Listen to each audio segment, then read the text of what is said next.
Advocate Ramteke साहेब, advocate Sambare साहेब, उत्कृष्ट संचालन करणाऱ्या मॅडम ॲडव्होकेट वानखेडे मॅडम, या कार्यक्रमासाठी मला आग्रहाने निमंत्रित करणारे सम्राट लोखंडे आणि उपस्थित सिनियर ज्युनियर वकील बंधू आणि भगिनी, मी आपल्या वर्धा जिल्ह्याचाच आहे. मी महाराष्ट्रात अनेक ठिकाणी राहिलो. नोकरीच्या निमित्ताने नागपूरला प्रॅक्टिस केली. औरंगाबाद, नाशिक, पुणे, मुंबई, ठाणे, इचलकरंजी.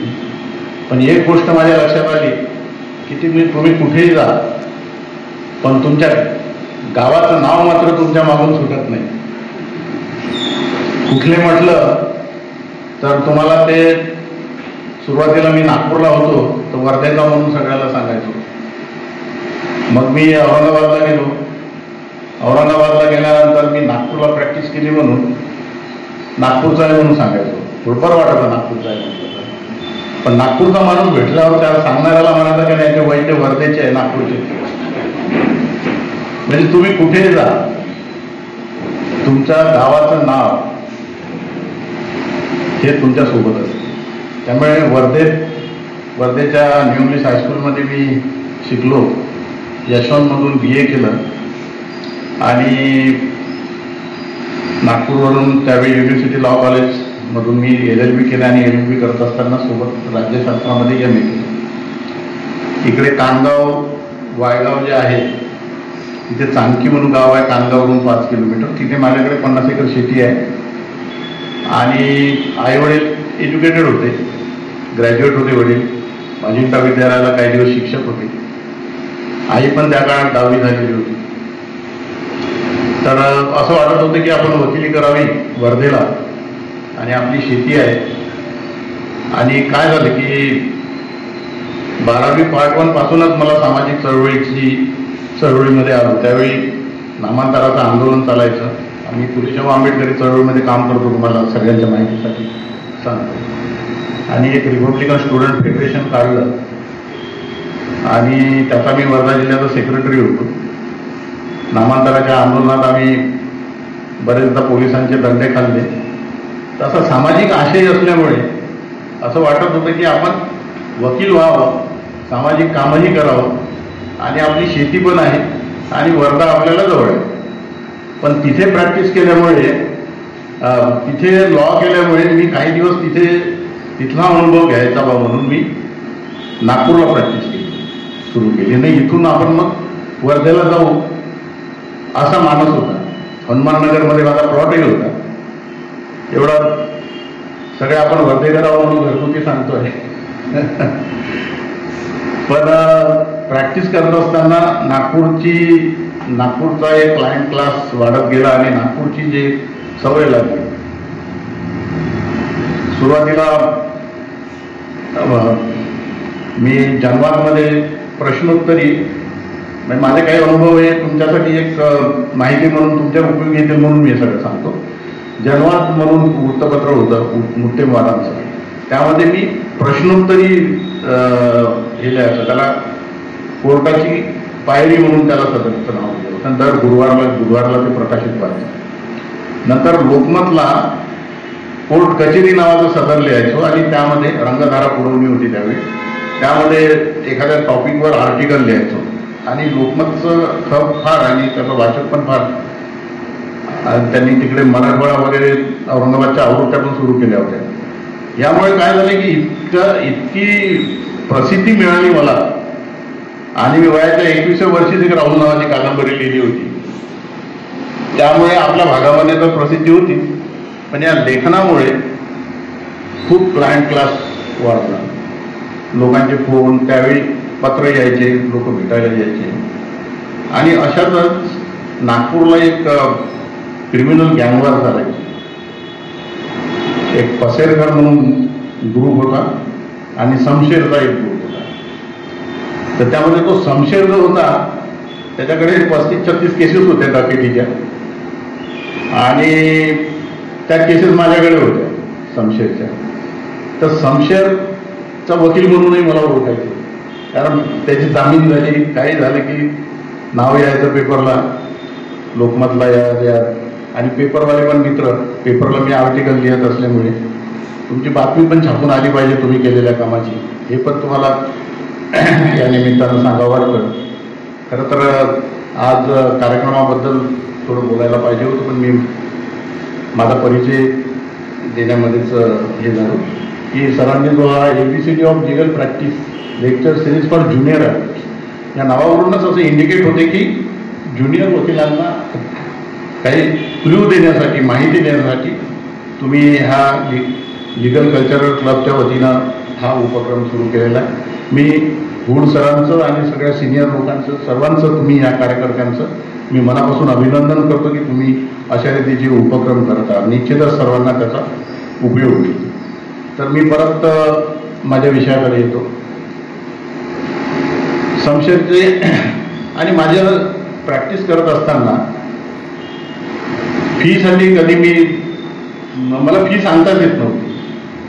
तुम्ही द्याल त्या अशा रीतीचंच होतं, पण लोक फी देतात हे मला माहीत होतं. शमशेरच्या केसेस असायच्या, कोणीतरी माणूस यायचा आणि वकीलपत्रावर सही आणून काम सुरू करायचं, आणि त्याची मोडस ऑपरेंडी काय असायची, डॅकेटीचे केसेस असायचे, 392 वगैरे. रात्री 12-1 पर्यंत बारमध्ये बसायचं, 12:30-1 वाजता त्याला काहीतरी शस्त्र दाखवून गल्ला लुटून घ्यायचा आणि तो तिकडे त्याच्या हसनबागमध्ये गोरगरिबांना वाटून द्यायचं, काही आपण मजा करायची. बाकी त्याचं हे असं हे नव्हतं.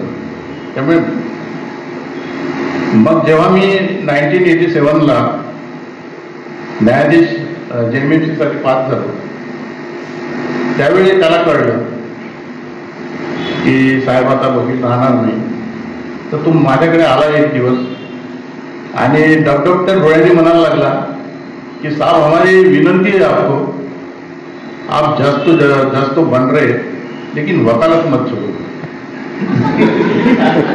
तो म्हटलं आता याला काय म्हणावं. म्हटलं ठीक आहे बा, वैसाही करून बघू. तर हे क्लायंटचं जे प्रेम आहे, हे प्रेम तुम्ही मिळवलं पाहिजे, मला हे सांगायचं या उदाहरणावर.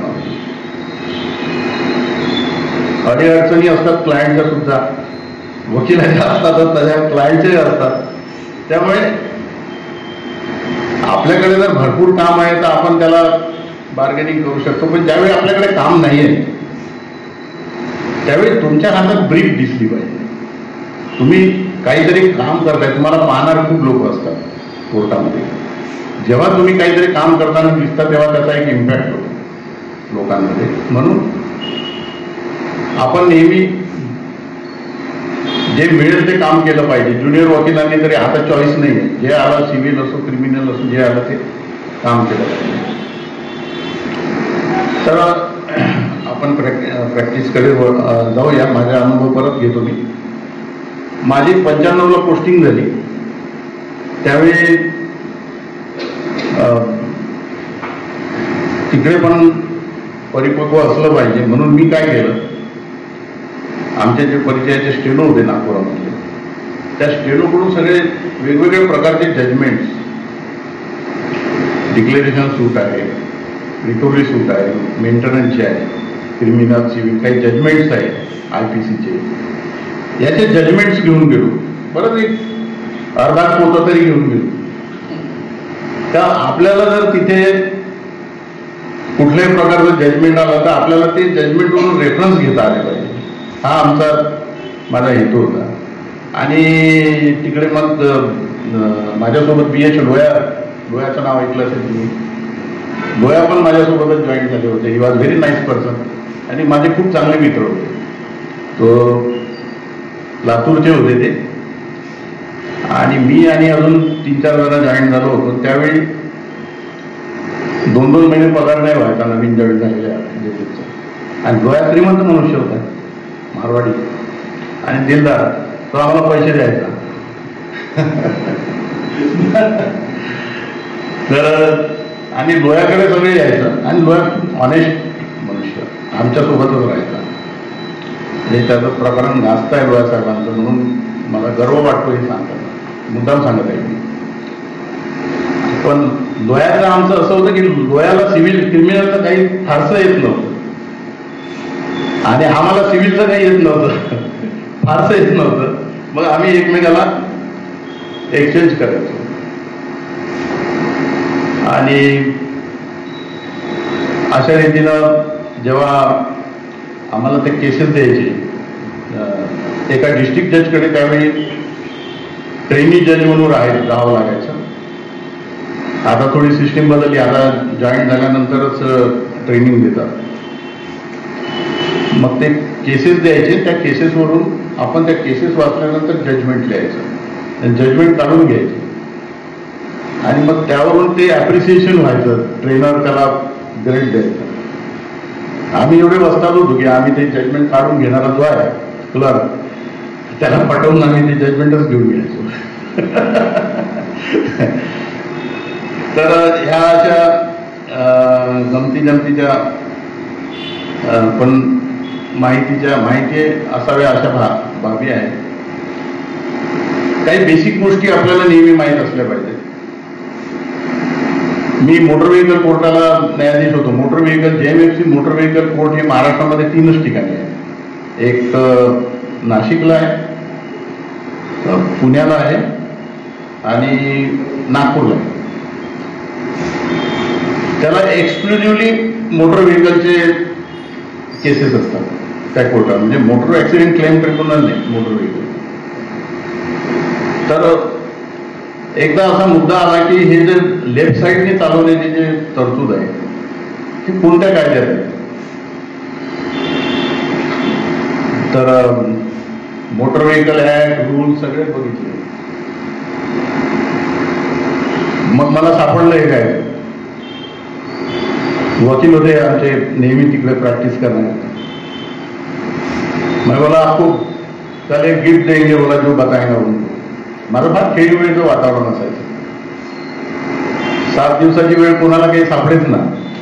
ते रोड रेग्युलेशन म्हणून एक आहे, त्या रोड रेग्युलेशन मध्ये लिहिलेलं आहे की वाहनं डाव्या बाजूने चालवली पाहिजे. अख्ख्या मोटर व्हेकल ऍक्ट मध्ये नाही आहे, रूल्स मध्ये नाही. आता हे जे काही आपले जो लॉ आहे, म्हणजे जामीन 24 तासाच्या आत आरोपीला हजर करण्याचा जो लॉ आहे किंवा अदर साईड टू सेचा जो प्रोव्हिजन आहे, ह्या ज्या आहे ह्या नॅचरल जस्टिस ज्याला म्हणतो त्याच्या अनुषंगाने हे पूर्ण कॉन्स्टिट्यूशन जे आहे त्या कॉन्स्टिट्यूशन मध्येच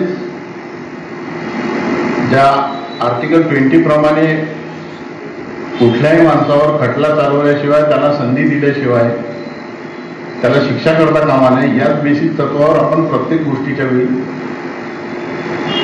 अदर साईड टू से घेत असतो आणि दुसऱ्याचं म्हणणं ऐकून घेत असतो. हे बेसिक माहिती आहे. आता कॉन्स्टिट्यूशन मुळेच आपल्याकडे जो हिंदू लॉ आला,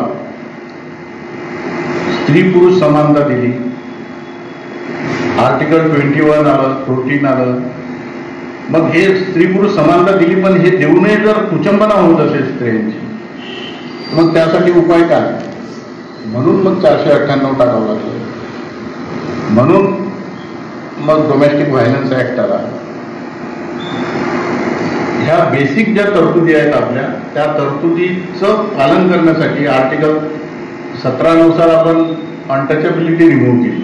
पण अनटचॅबिलिटी रिमूव्ह केल्यानंतर जर अनटचॅबिलिटी पाळल्या जात असेल तर मग सिव्हिल राईट प्रोटेक्शन ऍक्ट केला 1955, नंतर मग ॲट्रॉसिटी ऍक्ट केला 1989.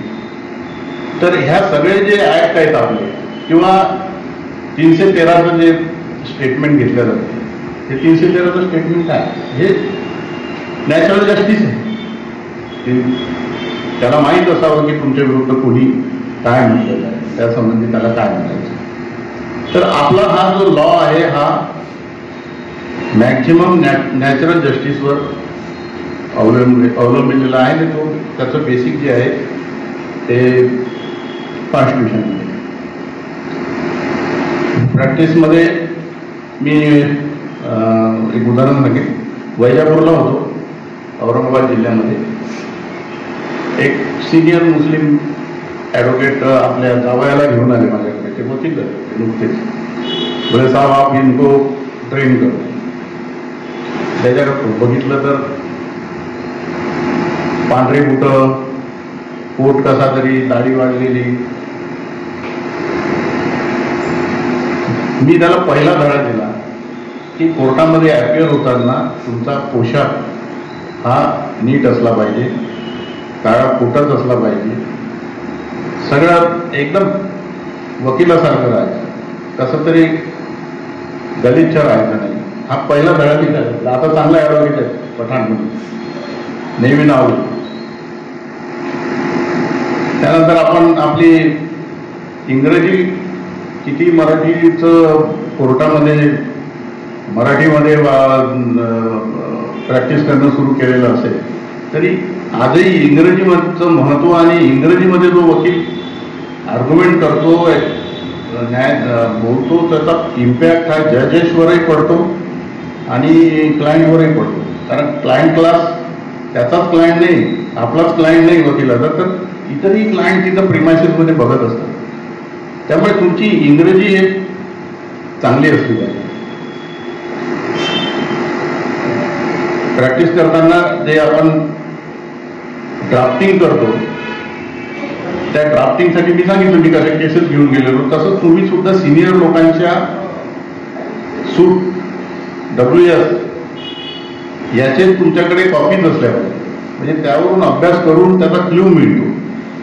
आणि आता तर बरेच पुस्तकं अवेलेबल आहे ड्राफ्टिंगचे. मोघा एक त्यावेळी एकच पुस्तक होतं मोठं. आता मला वाटते गांगुलीचे बरेच पुस्तक आहेत आता ड्राफ्टिंगवर सुद्धा. आणि सिव्हिल अँड क्रिमिनल प्रॅक्टिसच्या दृष्टीनं सुद्धा चांगली बुक्स आहे. मी तुम्हाला SP त्यागी आणि गांगुली नावाच्या रायटरचे पुस्तकं रिकमेंड करेन. खूप छान. म्हणजे तुम्हाला प्रॅक्टिस करताना जर काही अडचणी आल्या तर त्या 2 पुस्तकामध्ये तुम्हाला त्याचं सोल्युशन मिळू शकतं. आणि दुसरं सांगेन तुम्हाला की गुगलवर सुद्धा YouTube आहे. तुम्ही YouTubeवर चांगले बाहेरचे काही दिल्लीचे वकील आहेत, काही UPचे आहेत, त्यांनी चांगले एखाद्या टॉपिकवर ऐकले पाहिजे. आपण ते चांगलं क्ल्यू मिळतो. एक नाशिकला मी सामाजिक न्याय विभागाचा नाशिकसाठी विशेष वकील म्हणून माझी नियुक्ती केलेली. तिथे काय झालं की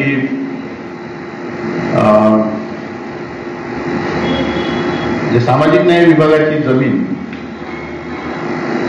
मागासवर्गीय गृहनिर्माण सोसायटीला घरं बांधायला दिली आणि त्या सोसायटीनी बिल्डरला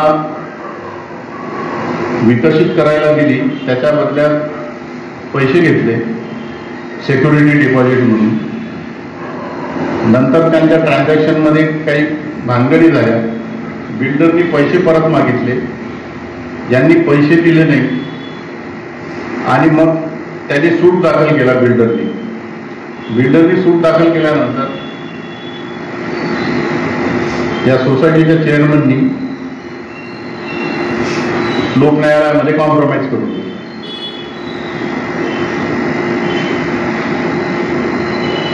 आणि ते पैसे काही दिले नाही. कॉम्प्रोमाइज मीन्स डिक्री झाली. देतो म्हटलं आणि दिले नाही. डिक्री झाली, एक्झिक्युशन झालं आणि ती जागा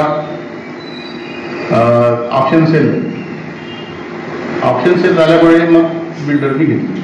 पण सामाजिक न्याय विभागाची ती जागा त्याच्यावर त्याचे हक्क आहेत आणि ती जागा फक्त बांधायला दिली होती, मालकी म्हणून दिलेली नसते. ती त्याला त्या सामाजिक न्याय विभाग महाराष्ट्र गव्हर्नमेंटचे एक हे आहे, उपक्रम आहे, GR आहे की तुम्ही मागासवर्गीय अल्प उत्पन्न गटाला अशा जागा देऊ शकता. अशा रीतीची ते योजना होती. अशा योजनेमध्ये दिलेली त्या सोसायटीची जागा बिल्डरला विकली. बिल्डरनी माल बांधणं सुरू केलं. ती जागा समाज कल्याण विभागाला परत पाहिजे. आता यामध्ये 10-12 वर्षानंतर आपले जे RTIचे काम करणारे लोक असतात त्यांनी अर्ज फाटे करून मंत्रालयातून इकडून तिकडून आणून ते उभं केलं प्रकरण की सामाजिक न्याय विभागाने लक्ष दिलं नाही. मग सामाजिक न्याय विभागाने त्याच्यामध्ये विविध ओपिनियन घेतले, काही त्यांना समाधानकारक मिळालं नाही. शेवटी माझ्याकडे आले, म्हटलं ठीक आहे मी बघतो. तर जेव्हा कॉम्प्रोमाइज डिग्री होते लोक न्यायालयामध्ये, त्याच्यावर अपील होत नाही, मग करायचं काय? तर ऑर्डर 23 रूल 3 यामध्ये recalling of the degree compromise मध्ये ही प्रोसिजर आहे. तर खूप अभ्यास केला, त्याचं लिमिटेशन्स केलेलं आणि अपील होत नाही कॉम्प्रोमाइज लोकन्यायालयाच्या कॉम्प्रोमाइज डिग्रीवर. तर मग मी युट्यूब पाहिले, मला ते सांगायचं होतं. तर युट्यूब मध्ये मला ते आढळलं की ऑर्डर 23 रूल 3 नुसार read with 151 compromise decree can be record case laws. आणि मग सुप्रीम कोर्टाचे जजमेंट पण मिळाले की फ्रॉडुलंटली जर कॉम्प्रोमाइज डिग्री असेल लोक न्यायालयात वगैरे तर ती रिकॉल करता येते. तर सांगायचं तात्पर्य की असं युट्यूबमध्ये सुद्धा एक चांगली माहिती मिळते. आता आम्ही ते सिव्हिल सिनियर डिव्हिजनकडे आधी अप्लिकेशन केलं आहे, listeners application recording the degree म्हणून, त्याच्यावर आता सेव्ह वगैरे त्यांचे चालू आहे. दुसरं, आपण बरेचदा बघितलं मी प्रॅक्टिस करताना न्यायाधीश असताना की चांगल्या वकिलांना कॉन्ट्रडिक्शन्स ओमिशन्स हे प्रूव्हच करता येत नाही. नुसतं कॉन्ट्रडिक्शन आलं की सोडून देतात त्याला. म्हणून जातीनं जो कॉन्ट्रडिक्शनचा भाग आहे त्याला विचारलं पाहिजे, तू आधी हे सांगितलं का, पोलिसांना हे सांगितलं का, तू हे सांगितलं नाही, ओमिशन असो की कॉन्ट्रडिक्शन असो, त्याचं लक्ष वेधलं पाहिजे. हा पण नॅचरल जस्टिसचाच भाग आहे, मी जे आधी म्हटलं. आणि मग आयोग आल्यानंतर त्याच्याकडून प्रूव्ह करून घ्यायचं. ते त्याला न्यायाधीशाला सांगून portion mark A portion mark B करून घ्यायचं. आणि ही बाब सिनियरकडून शिकून घ्यायची ज्युनियर लोकांना, की कॉन्ट्रडिक्शन कसं मार्क करून घ्यायचं, ओमिशन इम्प्रूव्हमेंट, हा या प्रॅक्टिसमधला. आणि दुसरं एक बघितलं बरेचदा की एक्झामिनेशन ऑफ चीफ दाखल केलं, डॉक्युमेंट दाखल केले, पण ते दाखल केल्यानंतर त्यातले डॉक्युमेंटच प्रूव्ह केले जातात. नुसतं दाखल केल्याने तुमचे डॉक्युमेंट थोडी प्रूव्ह होतात. मग कधी करणार तुम्ही? त्याची तर क्रॉस सुरू होणार ना. ज्युनियर लोकांना म्हणतो मी म्हणजे 125 केसेस जनरली ज्युनियर मुलांकडे असतात सुरुवातीच्या काळात. जेवढं आहे तेवढं दाखल केलं झालं. तसं नाही आहे. त्याला परत जाऊन सांगतो मी. माझ्याकडे 2-3 ज्युनियर आहेत, नाशिकला माझं ऑफिस आहे. तर जे आहे ते जेव्हा आपण एक्झामिनेशन चीफ देतो त्यावेळेसच जे होऊ शकतात. आता काही ऑथर नसल्यामुळे, म्हणजे ज्याचं डॉक्युमेंट त्यांनी साईन केलेलं आहे ते नसल्यामुळे नाही एक्झिबिट होत, तर मग नेक्स्ट टाइम करून घ्यायचं, त्याला पेंडिंग ठेवायचं आणि आपल्या पद्धतीनं आपला साक्षीदार आणून त्याला एक्झिबिट करून घ्यायचं. पण असं गैरसमजत राहू नये की मी डॉक्युमेंट दाखल केलं आणि झाला. काही बाबी अंगावर येणाऱ्या असल्या तर आपण नंतर आर्ग्युमेंटमध्ये कव्हर करू शकतो. क्रॉस एक्झामिनेशनच्या वेळी पण जे नाही विचारायचं ते जर तुम्ही विचारा. कधी कधी औरंगाबादला एक केस होती, अशी केस झालेली. आमच्या ज्युडिशरीमध्ये नेहमी तो किस्सा जजेस लोक आम्ही चर्चा करायचो. एक बाई होती, तिला 2 मुली व्हायच्या. शेवटी तिला 4थी-5वी मुलगी झाल्याबरोबर तिने गळा दाबून मारून टाकला. आणि त्या केसमध्ये तिची एक मुलगी साक्षीदार होती. केस जेव्हा चालली तेव्हा त्या मुलीची साक्ष झाली. सरकारी वकिलांनी विचारलं सरकारी वकिलाला, ती म्हणे मला काही माहित नाही, मम्मीला आईला मूल कधी झालं काय झालं. त्या केसमध्ये मूल झालं प्रूव्ह होत नव्हतं. आरोपीचे वकील त्रास घ्यायला लागले, मग तिला विचारायला लागले मग काय झालं बाई, मग काय बाई, त्या पोरीने सांगितलं, मग बाळ रडायला लागलं, मग बाळ जोरानं रडलं आणि सगळं मग बाळ जन्मलं हे प्रूफ त्या आरोग्याच्या वकिलानं प्रूव्ह करून टाकलं. तर सांगायचं म्हणजे आपण असं कॉशियस असलं पाहिजे त्रास घेताना, त्याची मानसिकता आपण लक्षात घेतली पाहिजे. दुसरं, न्यायाधीशांपुढे विनम्र असलं पाहिजे. विनम्र माणसाचा इम्पॅक्ट नेहमी असतो, एक मत असते. म्हणजे आम्ही पण सुरुवातीच्या काळामध्ये ह्या बाबी कधी कधी पाळत नव्हतो, पण न्यायाधीश एक चांगलं मत बनवतो, बाबा मग वकील आहे, सबमिशिव्ह आणि पंक्च्युअल असलं पाहिजे. तुम्ही त्यावेळी जर येत नसाल म्हणजे तर तुमचा अर्ज त्यावेळी इव्हिडन्सला मॅटर आहे आणि इव्हिडन्सच्या वेळी जर तुम्ही हजर नाही तर त्या न्यायाधीशाला संताप होतो. संताप का होतो? त्यांना एक डिस्पोजलचा कोटा दिलेला असतो. तो कसा असतो तुम्हाला बऱ्याच जणांना माहीत नसतो, म्हणून सांगतो की महिन्याचे संडे आणि सॅटर्डे सोडून, सुट्ट्या सोडून 20-21 दिवस होतात वर्किंग डे. 21 दिवसाचं काम दाखवावं लागतं त्यांना. त्यामध्ये एका दाव्याला त्यावेळी रेग्युलर क्रिमिनल केसला 2 पॉईंट मिळायचे. आता माहित नाही एवढ्या, म्हणजे 2-3 मिळतात. एक मोठा दावा दाखल केला तर 3, सेशन ट्रायलला जास्त मिळतात. म्हणजे समजा 2 जर एका केसला पॉईंट मिळत असतील तर त्यांना 21 दिवसाचं काम दाखवायला किती दावे, किती केसेस निकाली काढावं लागेल? 9×20 म्हणजे 11 × 22 म्हणजे 11 केसेस ह्या त्या महिन्यामध्ये काढावं लागतात. आणि अशा 4 महिन्याचं त्यांना रिटर्न द्यावं लागते. समजा या महिन्यात कमी असेल तर तो दुसऱ्या महिन्यात देईल, तिसऱ्या महिन्यात, 4 महिन्याचं कॅल्क्युलेशन करून द्यायचं असतं. त्यांचा अंदाज असतो की बाबा ही केस आता एव्हिडन्सला आली आहे तर मला आता एप्रिल एंडपर्यंत याचं मला जजमेंट मिळेल, मग माझे इतके होईल.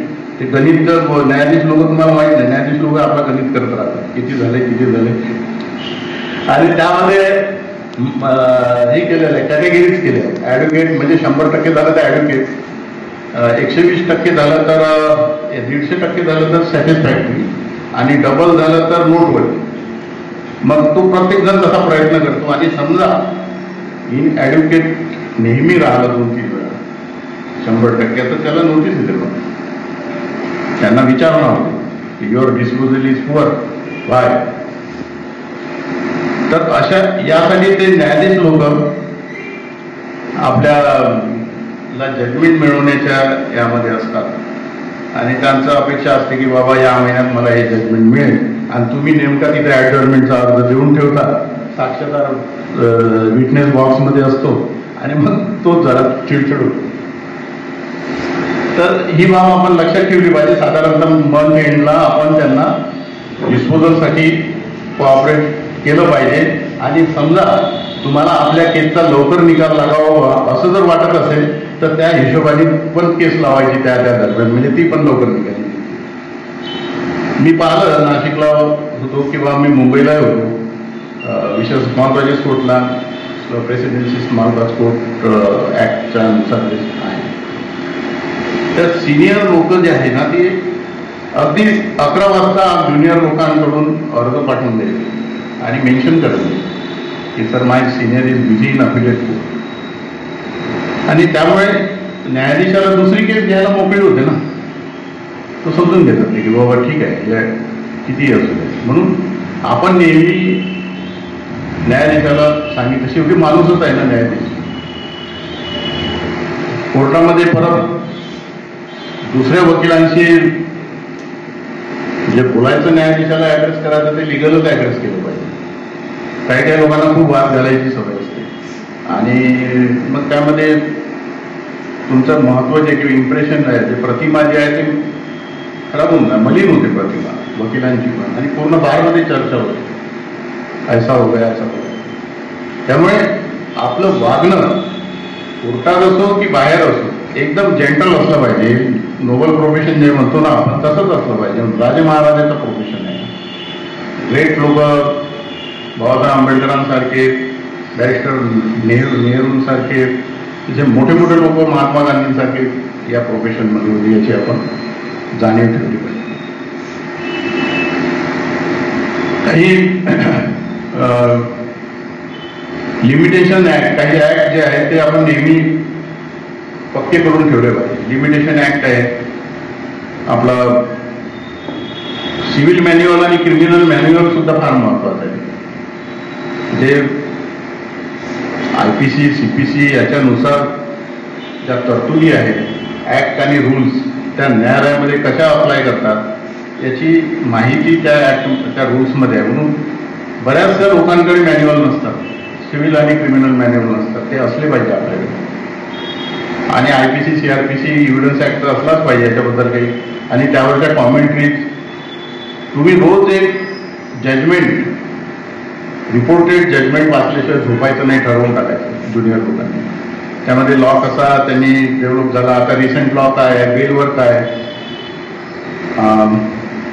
जे आता 7 इयर्सच्या आधी अर्नेस्ट कुमार वर्सेस अर्नेस्ट कुमार काय ना 7 वर्षापर्यंतची जर शिक्षा असेल तर त्याला अटक करायची नाही. अटक केली तर त्याची कारणं नमूद केली पाहिजे, न्यायाधीशाला ते पटवून दिलं पाहिजे आणि न्यायाधीशांनी त्याला जर पटलं नाही तर त्यांनी ऍक्शन घेतली पाहिजे पुढे. अशा रीतीचे किंवा आता पास्कोमध्ये पण चांगले जजमेंट आले. चांगले मीन्स चांगले किंवा वाईट म्हणता नाही, न्यायाधीशां क्षेत्रात आलेले, पण वकिलांच्या दृष्टीनं चांगले असे की पूर्वीचे जर मुलामुलींचे प्रेमाचे संबंध असतील तर जामीन देण्यात यावं अशा रीतीची जजमेंट पास्कोमध्ये आलेलं आहे. ॲट्रॉसिटी ॲक्टमध्ये पण बेलच्या बाबतीत बरेच लिबरल जजमेंट आलेले आहे की खोटा गुन्हा असेल तर त्याला बेल द्यावी, म्हणजे अँटिसिपेटरी बेल द्यावी. म्हणजे जेव्हा ॲट्रॉसिटी ॲक्टमध्ये सेक्शन 18 प्रमाणे अँटिसिपेटरी बेल लागू नाही आहे, परंतु आताचं 2-3 जजमेंट आहे औरंगाबाद बेंचही आहे की त्यामध्ये त्यांनी दिलेले आहे जामीन. तर आपण हे असे नेहमी केस लॉ बेल संबंधी असो ते अशा रीतीचे नेहमी पाहत आहे. हे जे नोटीस देतो आपण, नोटीसमध्ये स्टॅट्युटरी नोटीस जे असतात त्या कंपल्सरी असतात. त्या नोटीस आणि एक लिगल नोटीस आपण म्हणतो. जर आता निगोशिएबल इन्स्ट्रुमेंट ॲक्टमध्ये नोटीस देणं कंपल्सरी आहे, 15 दिवसाची मुदत देणं कंपल्सरी आहे. किंवा ट्रान्सफर ऑफ प्रॉपर्टी ॲक्टमध्ये लीजनुसार नोटीस, टर्मिनेशनची नोटीस देणं आवश्यक आहे. म्हणजे ज्या ॲक्टमध्ये नोटिसेस देणं कंपल्सरी आहे तो ॲक्ट पाहून त्यानुसार तितका पिरियड घेऊन नोटिसेस दिल्या पाहिजे. आणि नोटीस देण्याचा आणि बाकीच्या आता आपण नांदायला येण्यासाठी आपण नोटीस देतो वगैरे, त्याच्यात ती स्टॅट्युटरी नोटीस नाही. मग ही नोटीस का देतो आपण? नांदायला ती बाई आली तर ठीकच आहे, पण त्यातून कॉज ऑफ ॲक्शन मिळेल. नोटीस देण्याचा हेतू असतो की कॉज ऑफ ॲक्शन मिळालं.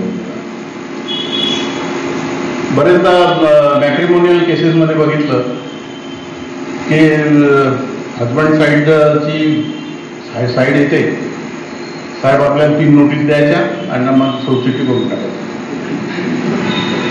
त्याच्यात आम्ही डोकं फुडू सांगतो, त्या नोटीस दिल्यानं नाही होतो, कोर्टातून ऑर्डर घ्यावं लागतो, केस दाखल करावं लागते, आपला जे क्रुएल्टीचं डेझर्शनचं हे ग्राउंड करावं लागते. तो क्लायंट परत जातो, तुमच्याकडे येतच नाही. मग आमच्याकडे असे वकील मित्र तयार झाले, हो मग ते बरोबर आहे, 3 नोटीस देऊ आणि सोडून देऊ, खटाखट फी काढून देतात. तर अशी एक प्रॅक्टिस सुरू झालेली आहे. But I think it is bad practice की त्या क्लायंटच्या मताप्रमाणे बरेचदा आम्ही डिवोर्स केसमध्ये कांजुगल राईटची केस आधी करून घेतो, कारण एक बरेचदा लिमिटेशनही नसते. म्हणजे जो एक वर्षाची मुदत झालेली नसते किंवा काय कॉन्ट्रिब्युटर राईटचा ऑर्डर घेऊ बा आणि नंतर मग आपण डिवोर्स टाकू. लोकांना त्या हजबंड साईडला पटत नाही ते, किंवा मग कधी वाईफ साईडची पण असते. मग शेवटी त्यांच्या मताप्रमाणे करावंही लागतं.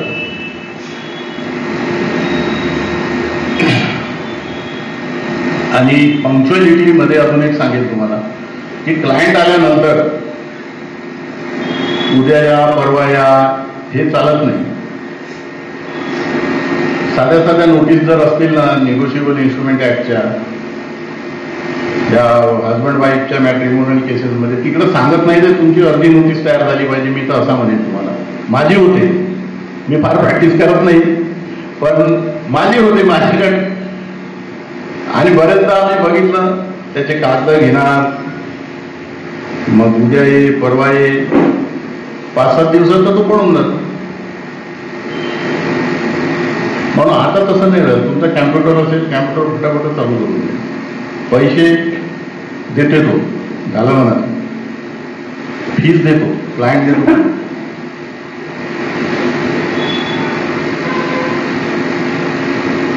सिनियर बद्दल नेहमी बोललं जातं किंवा सिनियर शिकवत नाही किंवा सिनियर असेल तसे. सिनियर कोणी सिनियर कोणाला शिकवत नसतं, आपल्यालाच शिकायचं असते. सिनियरला पण त्यांच्या सिनियरनं शिकवलेलं नाही. त्यांनी सिनियर सोबत राहून आपल्याला आपलं डेव्हलप करून घ्यायचं असतं, त्यांच्या केसेस, त्यांची प्रॅक्टिस. त्यामुळे बरेचदा जो सिनियरवर जो ठपका ठेवला जातो तो बरोबर नाही. चार्ज फ्रेम करताना आपण बरेचदा दुर्लक्ष करतो. चार्ज फ्रेम होतो, आपण बोर्डावर बघतो चार्जसाठी आहे.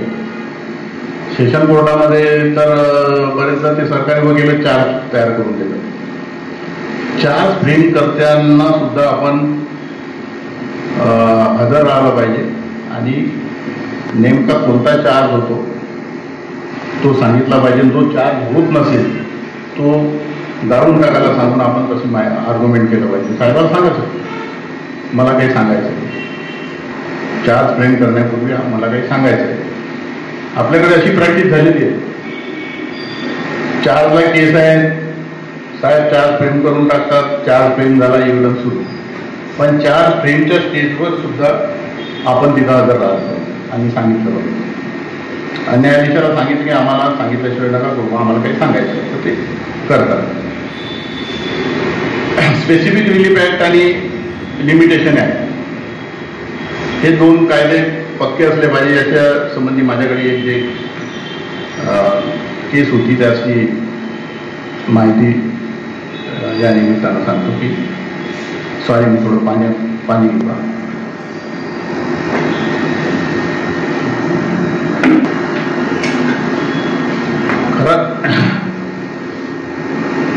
एक केस अशी होती की करारनामा झाला शेतीचा, आणि शेतीचा करारनामा झाल्यानंतर जवळजवळ 12 वर्षापर्यंत स्पेसिफिक परफॉर्मन्सचा दावा काही खरेदीदारांनी टाकला नाही. 12 वर्षानंतर त्यांनी दावा टाकला. दावा टाकल्यावर तो हरला, कारण त्यांनी पंक्च्युअली स्पेसिफिक परफॉर्मन्सचा क्लेम केला नाही. तो हरल्यामुळे मग अपील कोर्टात गेला स्पेसिफिक परफॉर्मन्ससाठी. अपील कोर्टामध्ये जो विक्रेता होता, ज्या जमीन मालक होता, आता CJJD कडे दावा डिसमिस झाला, पण डिफेंडरनी काउंटर क्लेम केलेला नव्हता ताब्याचा. त्याच्यामुळे ताब्याबाबत न्यायाधीशांनी काहीच ऑर्डर केलं. प्लेंटिफ म्हणजे जमीन विकत घेणार जेव्हा नाशिकच्या कोर्टामध्ये अपील केली स्पेसिफिक परफॉर्मन्ससाठी, तेव्हा जमीन मालकांनी काउंटर अपील केलं की आम्हाला ताबा द्यावा, आणि डिस्ट्रिक्ट कोर्टाने ताबा दिला. त्याच्या अगेन्स्टमध्ये जो खरेदीदार आहे तो हायकोर्टामध्ये गेला. हायकोर्टाने म्हटलं, हायकोर्टाने दावा डिसमिस केला, अपील डिसमिस केलं. हायकोर्टाने म्हटलं की खालच्या कोर्टामध्येच त्यांनी ताबा मागितला नाही तर फर्स्ट अपिलेट कोर्टाने ताबा देणं हे चुकीचं आहे. ते आणि खालच्या कोर्टाचा निकाल जो आहे तो कायम झाला. जमीन आमच्या ताब्यात आहे, म्हणजे खरेदीदाराच्या ताब्यात तेव्हापासून. डिसमिस दावे डिसमिस सगळे आहे, याला स्पेसिफिक परफॉर्मन्सही नाही मिळाला. परंतु 12 वर्षाच्या आत त्यांनी ताबा मागितला नाही, त्याच्यामुळे त्याचं लिमिटेशन केलं. आणि ताबा हा लिगल असल्यामुळे हा अजूनही ताब्यात आहे. मग आता त्यांनी परत आम्हाला ताबा मिळावा म्हणून जमीन मालकांनी केस केली. पण लिमिटेशन ऍक्टच्या सेक्शन 65-66 नुसार लिमिटेशन गेलं म्हणून परत ज्युनियर डिव्हिजन कोर्टाने तो दावा डिसमिस केला. म्हणजे अशी पोझिशन झाली आहे की मालक तो नाही, मालक आहे दुसरा, पण ताबेदार तो नाही. ताबेदार हाच आहे, ताबा लिगल आहे. म्हणून ह्या बाबी ज्या आहे, तुला ताबा द्यावा लागेल, तू स्पेसिफिक परफॉर्मन्सचा दावा रिजेक्ट झाला, डिसमिस झाला आहे, हायकोर्टापर्यंत डिसमिस झाला आहे, तुला ताबा द्यावा लागेल असं सगळ्यांनी सांगितलं. शेवटी त्याला कोणीतरी सांगितलं ते रिटायर्ड जय वैद्य आहेत त्याच्याकडे जा. म्हणजे माझी मोठेपणा म्हणून नाही सांगत मी बघितलं, म्हटलं ताबा लिगल आहे. आणि आम्हाला ट्रेनिंगमध्ये नेमकी अशीच एक केस शिकवली होती रोहित साहेबांनी की ताबा हा लिगल आहे ना, कारण त्याला एन्क्रोचमेंट नाही. लिगल ज्युनियर वकिलांच्या माहिती सांगतो की त्याचं लिमिटेशन काय, म्हणजे ताबा कसा घेतला, लिगल घेतलाय, ताबा तोच राहिला. आणि जर लिमिटेशन त्याचं गेलं त्याच्यामुळे आता हा नेहमीसाठी टायटल होल्डर. कॉम्प्लिकेटेड झालं का, समजलं ना? हा मुद्दा समजला असेल. बरं, ठीक आहे. निगोशिएबल इन्स्ट्रुमेंट ऍक्ट मध्ये चेक बाउन्स झाला की बरेचदा क्लायंटला तर वाटतेच की आता चेक बाउन्स झाला शिक्षा होणार आहे, पण वकिलांनाही वाटते आता चेक बाउन्स झाला, काही वकिलांना म्हणजे नवीन पोरांना. परंतु त्यामध्ये अनेक बाबी असतात की कॉन्ट्रॅक्ट तुमचा व्हॅलिड होता का. कॉन्ट्रॅक्ट जर व्हॅलिड नसेल तर चेक बाउन्स होणं महत्वाचं नाही, तो ती केस सक्सेस होणार नाही कम्प्लीटली. समजा एक जुगार आहे, एक पार्टी जुगार हरला आणि त्याला पैसे द्यायचे म्हणून त्यांनी चेक दिला आणि तो बाउन्स झाला. त्याला चेक दिला, तो चेक बाउन्सची केस करू शकतो का 138ची. म्हणून बेसिक काय आहे की तुमचं कॉन्ट्रॅक्टच लिगल असला पाहिजे. त्यानंतर जर काही तुम्ही पैसे दिलेले आहेत, बरेचदा क्लायंट सांगतो पैसे दिले, परंतु तो burden lies on accused to prove that he paid money, जेवढे दिले असेल तेवढे. म्हणून मग 313च्या स्टेटमेंटच्या वेळी आपण सांगायचं आम्हाला साक्ष द्यायची, आणि मग त्यावेळी त्यांनी डॉक्युमेंट असेल, हे असेल किंवा ओरल एव्हिडन्स असेल, तो प्रूव्ह करून केला पाहिजे. अशी 138 मध्ये निगोशिएबल इन्स्ट्रुमेंट ऍक्टमध्ये तरतूद. काही मुद्दे जे असतात त्याचं बर्डन हे डिफेंडंटवर लाय होतं किंवा ॲक्युजवर लाय होतं. Hindu marriage act, Hindu succession ऍक्टमध्ये पार्टिशन सूट एका भावाने दाखल केला की दुसरा भाऊ म्हणतो ही मी स्वतः पगारातून कमवली. Self acquire property, self acquire प्रॉपर्टीचं जे बर्डन असते ते तसं म्हणणाऱ्यावर असतं, डिपेंडंट असतो जनरली. कारण त्यांनी तर पार्टिशन सूट दाखल केलेला असतो एका भावाने ॲन्सेस्ट्रल आहे म्हणून किंवा फॅमिली प्रॉपर्टी आहे म्हणून, पण एक भाऊ म्हणतो की नाही मी माझ्या नोकरीतून कमावला, it is by self backward property. तो डिपेंड नसतो. Dependent has to prove. तर ह्या काही बेसिक गोष्टी आहेत ज्याचं बर्डन आपल्यावर कोणावर आहे हे आपण त्या केसेसमध्ये पाहून घेतलं. बरेचदा काल परवा एक ख्रिश्चन मॅरेज ॲक्टची केस आलेली होती आमच्याकडे. तर आमच्या ऑफिसला सांगितलं माझी केस आपल्याला दाखल करायची. ते पुस्तक बघत होते कुठं दाखल करायचं. या काढलं ख्रिश्चन मॅरेज ॲक्ट खाली त्याच्या केसेस कोण राहिले, याचं ज्युरिडिक्शन कुठे. तिथे नाशिकला फॅमिली कोर्ट आहे, आपल्या इथं नाही होते. आपल्या इथे सिव्हिल सिनियर डिव्हिजनकडे मॅटर चालतात. मग ते कोणतं पुस्तक पाहावं, तर फॅमिली कोर्ट ऍक्ट जो आहे त्यामध्ये त्या हे लिहिलेलं आहे की इथं कोणत्या केसेस ट्रायबल असतील. Bombay Maharashtra rent control act आहे. एक केस होती, जागा भाड्याने दिलेली होती आणि त्याच्या विरुद्ध त्या मालकाने केस टाकली. महाराष्ट्र रेंट कंट्रोल ऍक्टमध्ये डिक्री झाली.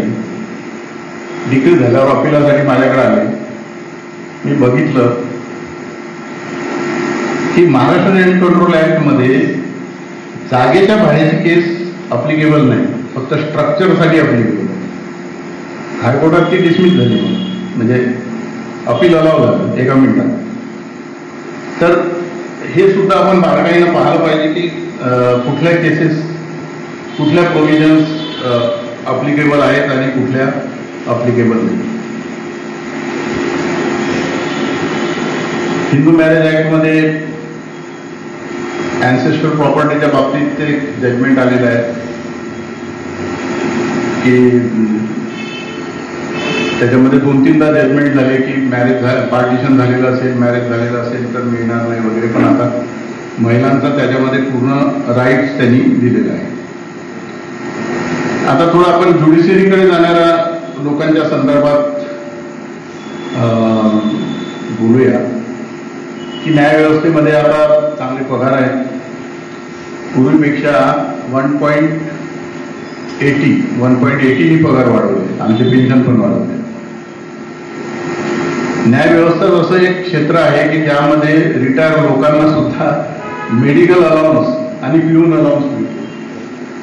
आणि आता त्यांनी रिएम्बर्समेंट पण सुरू केलं रिटायर लोकांना. रिटायर म्हणजे दुसऱ्या कर्मचाऱ्यांना रिटायरमेंट नंतर गव्हर्नमेंटचे मेडिकलचे खर्च मिळत नाही, न्यायाधीशांना मिळतात. तुम्हाला मोटिवेट करण्यासाठी सांगतोय मी. म्हणून हे क्षेत्र चांगलं आहे. न्यायाधीशांना पगाराशिवाय नियतकालिक पेपर्स, मॅगझिन्स ज्याला अलाउन्स मिळतो, रोब अलाउन्स मिळतो. आपला युनिफॉर्म कपड्याचा 10,000 रुपये त्यावेळी होते, आता माहिती वाढला. व बाहेर फिरायला इंडियामध्ये फर्स्ट क्लासचं तिकीट प्लेन किंवा याचं 2 वर्षातून 3 वर्षातून एकदा मिळतं. 75 लिटर त्यावेळी पेट्रोल मिळत होतं दर महिन्याला. ह्या वाढलं असेल असं मला वाटतं. तर ह्या अशा रीतीच्या फॅसिलिटीज आहेत. त्यामुळे नवीन मुलांना जर तिकडे जायचं असेल तर त्यांनी अवश्य प्रयत्न केला पाहिजे. आणि डायरेक्ट जर डिस्ट्रिक्ट जज व्हायचं असेल 7 years प्रॅक्टिस, तर त्यांनी IT रिटर्न भरलं पाहिजे. हे लक्षात ठेवा. कारण ते विचारतात मग कसं काय तुमची प्रॅक्टिस, किती अर्निंग होतं. तुम्ही म्हटलं मला 4 लाख होतं, 5 लाख, मग IT रिटर्न भरत असणार तर तुम्हाला होच म्हणावं लागेल. म्हणून IT रिटर्न भरलं पाहिजे. आणि सेशन ट्रायल्स किती चालवले हे पण विचारलं. त्याच्यामुळे ॲटलिस्ट सिनियरच्या सेशन केसेसमध्ये तुम्ही आपलं हजेरी लावली पाहिजे. तर ह्या अशा रीतीच्या म्हणजे न्यायव्यवस्थेकडे जाऊ इच्छिणाऱ्यांसाठी जुने पेपर काढून वाचायचे, माहिती घ्यायची, ज्यांचे इंटरव्ह्यू झाले त्यांना पण भेटायचं, काय विचारलं काय नाही. आणि प्रामाणिकपणे इंटरव्ह्यूचा सब्जेक्ट असेल तर प्रामाणिकपणे इंटरव्ह्यू द्यायची खुली असते. तिथं जर तुम्ही खोटं बोलायला लागले की मग ते उघडकीस येतं. आणि इंटरव्ह्यू मेनली त्याचाच असतो. चपळगावकर साहेब, न्यायमूर्ती चपळगावकर साहेब आमच्या इंटरव्ह्यूच्या वेळी होते, तर त्यांनी मला विचारलं की हे जे लेखन स्वातंत्र्य आहे म्हणजे हे कशात आहे. मी म्हटलं हे आर्टिकल 19 मध्ये आहे कॉन्स्टिट्यूशनच्या. ते तर म्हणे right to speech and expression आहे म्हणे. मी म्हटलं त्यामध्येच कव्हर होते ते लेखन, हे सगळे जे एक्सप्रेशन आहे, डान्सिंग आहे, सिंगिंग आहे. नाही म्हणे स्पेसिफिक पाहिजे म्हणे. चटकन माझ्या लक्षात आलं, स्वारी सर म्हणलं मला माहिती. त्यांनी मला सांगितलं अमेरिकेच्या घटनेत आहे म्हणे राईट ऑफ रायटिंग. तर असं ऑनेस्ट असावं लागतं न्यायाधीशांपुढे. शिवाय एक ज्युडिशियल नोटीस म्हणून एक माझ्या समोर चाललेला एक खटला फार आमच्या नाशिक कोर्टामध्ये, मग न्यायाधीशांमध्ये तो फिरवला होता त्यामुळे आमच्या जोशी मॅडम.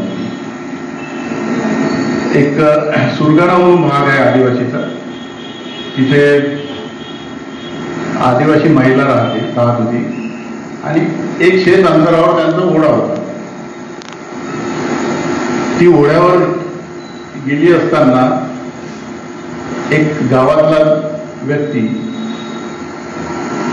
तिच्यासोबत नेहमी विनयभंग करायचा, लगट करायचा. एकदा ती खूप चिडली आणि मग तिने रिपोर्ट दिली. रिपोर्टच्या वेळी काय झालं की केस अशी होती की ज्यावेळी ती गेली त्यावेळी तिचा कुत्रा तिच्यासोबत गेला आणि तो जेव्हा लगट करायला लागला तेव्हा तो कुत्रा जोरजोराने ओरडायला लागला. तो कुत्रा का ओरडतो म्हणून सासरा गेला घरून, पण सासऱ्याला काही दिसलं नाही. मग माझ्या समोर जेव्हा केस आली ती बाई डोळ्यात पाणी आणून सांगायची आणि मला वाटतं की याला शिक्षा झालीच पाहिजे,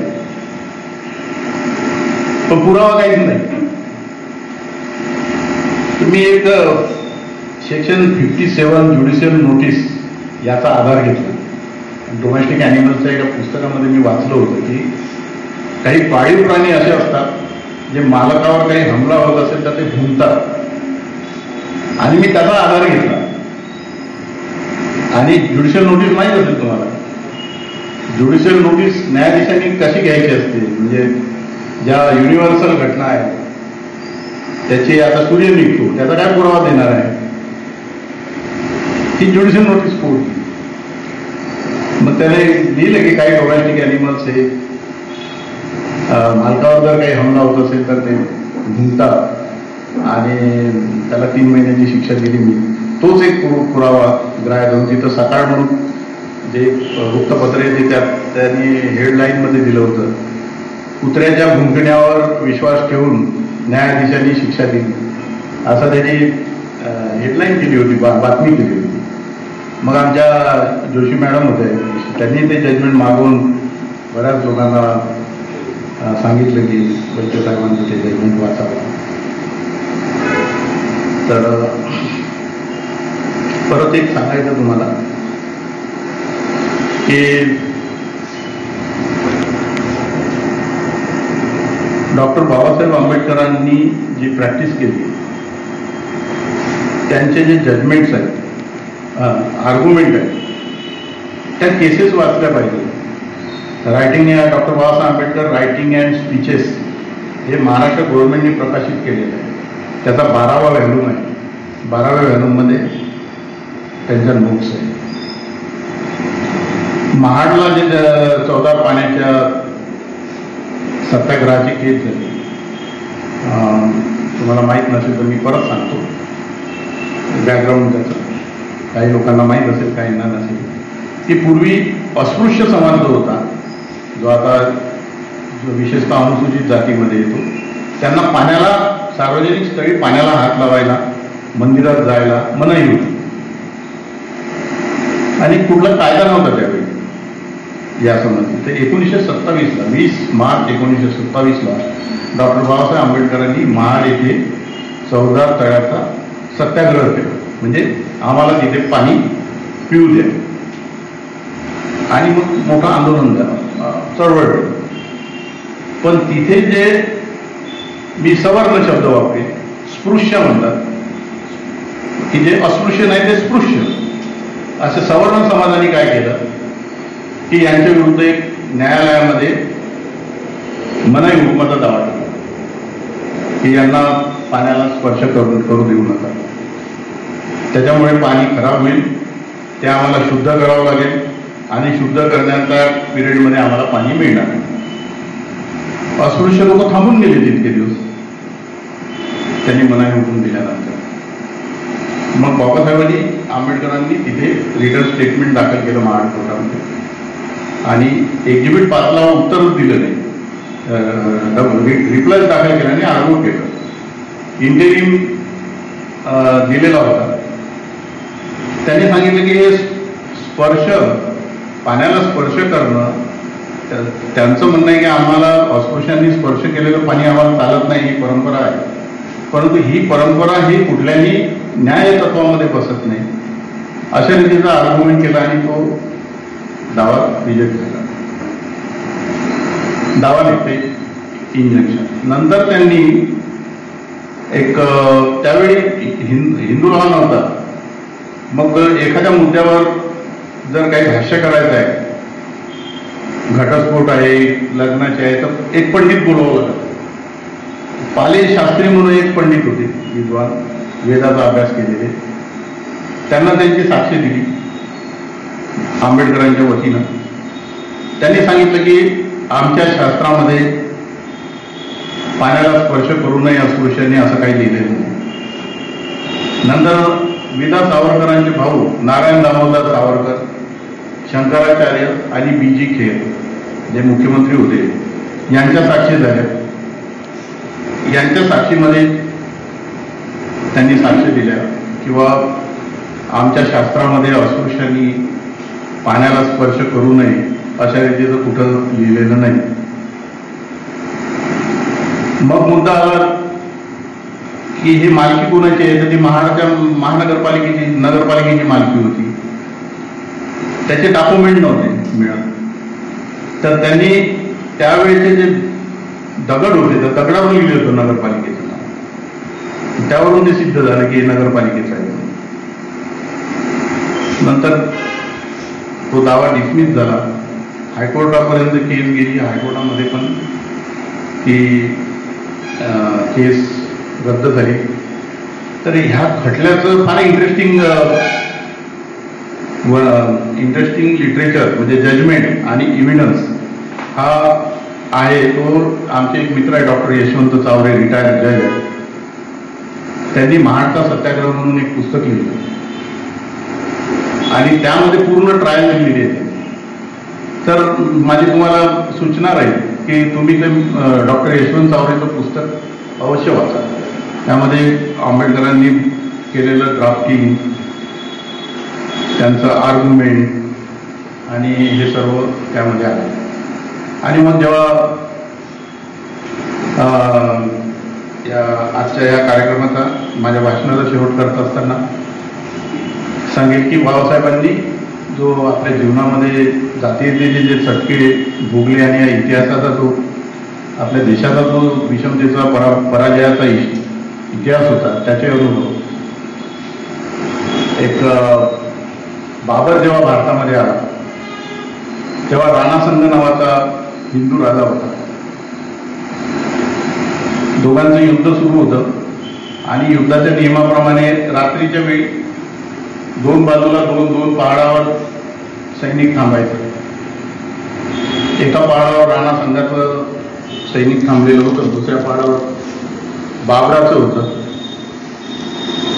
राणा संघाच्या सैन्याकडे पाहून बाबराने आपल्या सेनापतीला विचारलं. तिथे त्या राणा संघाच्या सैनिकांनी चुली पेटवलेल्या होत्या. बाबरावने विचारलं त्याला की बोले आग आग क्या दिख रही. तो त्या सेनापतीने सांगितलं की बोले महाराज ये हिंदू राजा का सैनिक है और ये हर एक जाति के जो सैनिक है वो अलग अलग खाना पकाते हैं, इसलिए अलग अलग चूल दिख रहे. तो बाबराने विचारलं क्यों एक जगह खाना नहीं पकाते. सेनापति म्हणला नहीं, एक जगह खाना भी नहीं खाते, एक जगह खाना भी नहीं खाते. बाबराने अशी चुटकी वाजवली, बोले फिर तो अपन जीत गए. जो लोग एक जगह खाना नहीं खा सकते वो लोग अपने को जीत नहीं सकते. आणि मग बाबराने जिंकलं. हा इतिहास होता. बाबासाहेब म्हणतात कित्येक दिवस मला शाळेमध्ये पाणी सुद्धा मिळत नव्हतं. शाळेत जेव्हा तहान लागायची तेव्हा नळाला असं गोंधळ करायचे. शिपाई जेव्हा वरून पाणी सोडायचं तेव्हा त्यांना पाणी प्यायला मिळायचं.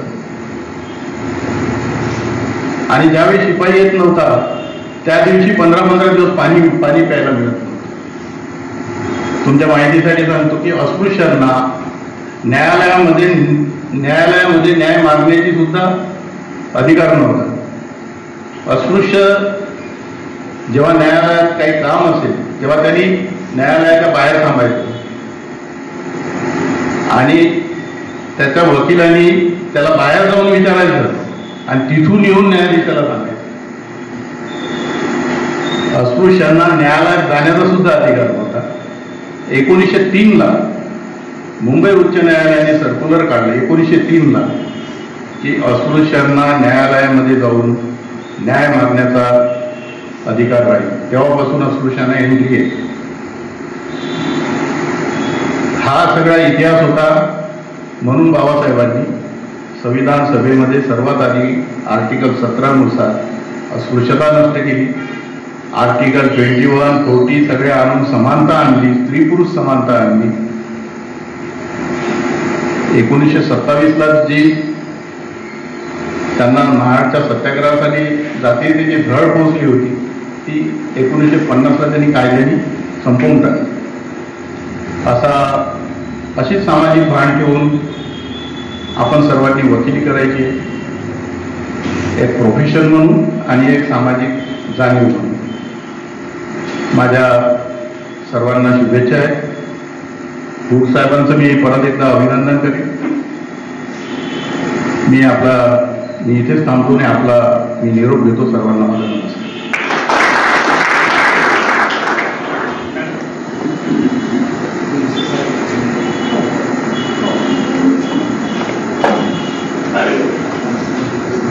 Thank you sir. तत्पूर्वी